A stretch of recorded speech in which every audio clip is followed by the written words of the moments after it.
What's up, everybody? J Heat SportsMedia coming at y'all again with that fire as always.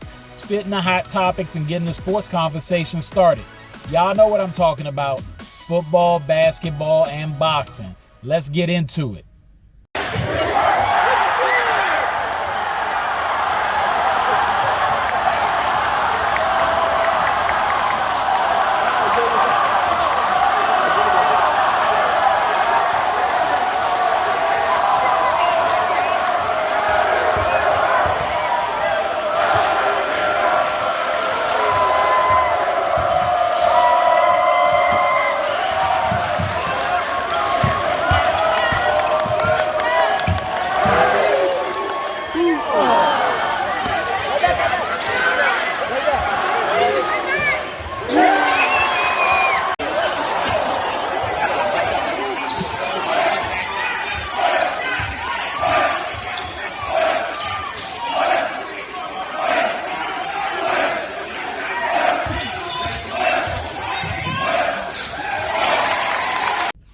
All right, so Tuesday night, I got a chance to catch Gonzaga versus Paul VI.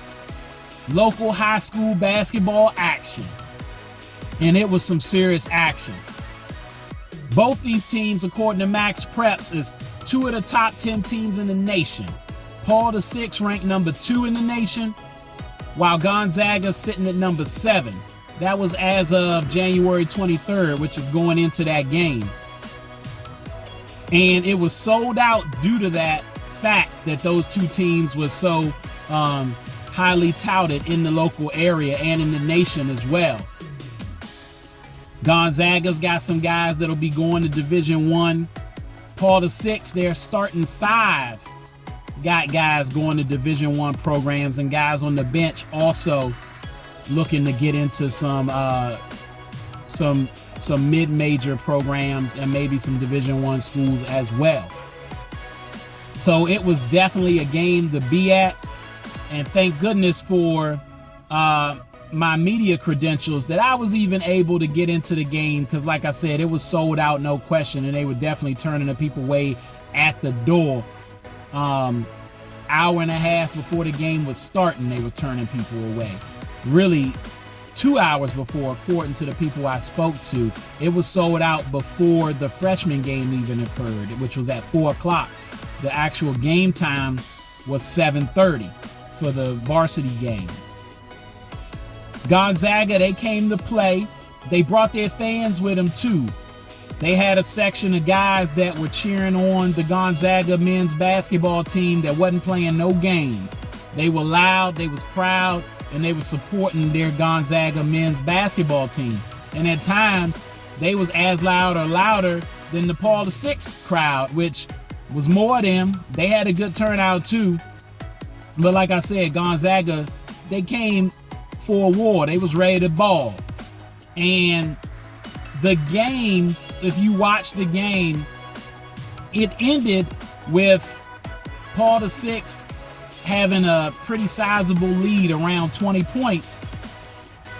But that wasn't an indication of how close the game actually was. If you watch the game and through the first 3 quarters, it was within 10, sometimes single digits. At the half, Gonzaga was only down by 7 points. However, even though the game was close early, that wasn't indicative of just how wide of a margin the game was. So let me explain, because the ending score, it was larger than it really indicated, yet during the game the score was closer, but that didn't tell the story either. At no point in the game did I actually think Paul VI was in any trouble. They seemed like they was in control, well coached, getting to their sets, getting to their spots, playing tough D. They was in man-to-man. At times they switched to trap a little bit, definitely played some 2-3 zone and some 2-1-2 zone as well, matchup zone. They mixed it up. And they even brought a press at the end, which I think really started to open the game up for them. Gonzaga, though, Darren Nixon, number 3, or the guys that were on the sideline that was there supporting Gonzaga told me his name was Nick Lewis. But in the warm-ups, they said Darren Nixon. So if I got your name wrong, I'm sorry, young fella. But you was balling. Number 3 for the Gonzaga team. Looked like he was their point guard. Looked like he was around 6'3". Nice handle, control of the game. Could penetrate the defense even when the defense had a lot of pressure. Had a mean pull-up jump shot from 3 and the mid-range, and could finish around the basket. Was getting guys involved. I like what I was seeing from number 3 for Gonzaga. Keep it up. I wish you well moving forward. And then the big man for Gonzaga, Chris Gerdock, he got a big standing ovation from their supporting crowd when the game started. And he was a serious athlete out there, catching oops, having his putbacks, nice size. He used to play for Paul VI and transferred to Gonzaga, so this was his opportunity to get at his old team. And he tried to hit a few free throws. He had a decent game. But even with him and number 3 doing what they could, and other guys on Gonzaga, because they had a nice squad, again, Paul VI just stayed in control. Their point guard, Ben Hammond, that's committed to Rhode Island, around 5'11". Good control of the ball. He was getting to his spots. Mean pull-up jump shot. Controlled the ball when the clock was winding down to close out quarters with buckets or finding players. Had a nice breakaway dunk that got the crowd hyped, because seeing a 5'11" guy jump up and pike it, that's always spectacular to see. He was getting after it defensively as well. He was their leader out there as a floor general, at least, for sure. And then there's Garrett Sundra. He's committed to Notre Dame, 6'11". Smooth jump shot, decent moves in the post, seemed to be controlled, know where he needs to be on the floor. Did a good job out there. He helped to contribute to the W. And their star player, Darren Harris, or at least the star player that was out there, he's committed to Duke University. Sharp shooter. Can't wait to see him at Duke, because I'm a big Duke fan. Did a video on him already, if you go check that out. But Darren Harris, in the layup line, let me tell you, he wasn't missing. I was interested to see the game to see if this dude was going to miss a shot in the game. He missed a couple, but he hit a definite good amount and could get to the cup at will. When the game would get a little bit tight, he would help them pull away, getting to the cup, hitting his free throws, and definitely moving well without the ball, through screens and everything. Paul VI did their thing. It was a treat to be able to be there to see the game. And they got this done to the tune of being in control the whole game and pulling away at the end to win by, like I said, close to 20 points, if not 20. And they did that without their best player, Patrick Ngamba. He's out, hurt his foot early in the season. He's I think he's around 6'11", big man. He's going to Duke as well. So Paul VI got a squad. I expect them to keep winning, because I don't think they got anybody else on the schedule that's like Gonzaga. I have to relook at that schedule, but that's a big time. That was a big time win for them. So check out Paul VI if you haven't had a chance, but also check out Gonzaga. They can ball, no doubt about it. Appreciate seeing all y'all get y'all hooping.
right, that's all the time I got. Y'all know what it is, and you know who you looking for.